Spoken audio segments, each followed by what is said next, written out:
Bermuda maple இன்று 5 மாவட்டங்களில் கனமழை பெய்ய வாய்ப்பு உள்ளதாக ஃப்ரீ ஃபயர் வானிலை ஆய்வு மையம் தெரிவித்துள்ளது. இதை தொடர்பாக வெளியிட்டிருக்கும் அறிக்கையில் கிளாக் டவர், ஃபேக்டரி, ரிங்னாம் வில்லேஜ் மற்றும் ஆங்கர் மாவட்டங்களில் கனமழை பெய்ய வாய்ப்புள்ளதாக கணிக்கப்பட்டுள்ளது. மேலும் இதை தொடர்ந்து மீனவர்களுக்கு மீன்பிடிக்க தடை விதிக்கப்பட்டுள்ளது.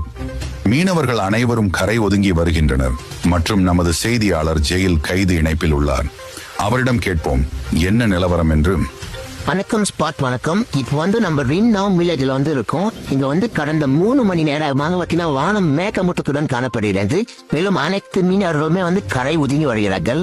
மேலும் இதை தொடர்ந்து கரீனா அரசாங்கம் துப்பாக்கிகள் மற்றும் மெட்கிட், இன்ஹேலர் போன்ற உணவுப் பொருட்களை சேமித்து வைத்துக் கொள்ளுமாறு அறிவுறுத்தப்பட்டுள்ளது. தகவல்களுக்கு நன்றி ஜெயில் கைதி. இணைப்பில் இணைந்திருங்கள். அடுத்த செய்திகளில் சந்திப்போம். இது மாதிரி நியூஸ்லாம் டெய்லியும் பார்க்கணும்னா என்ன ஃபாலோ அண்ட் சப்ஸ்கிரைப் பண்ணி வச்சுக்கோங்க.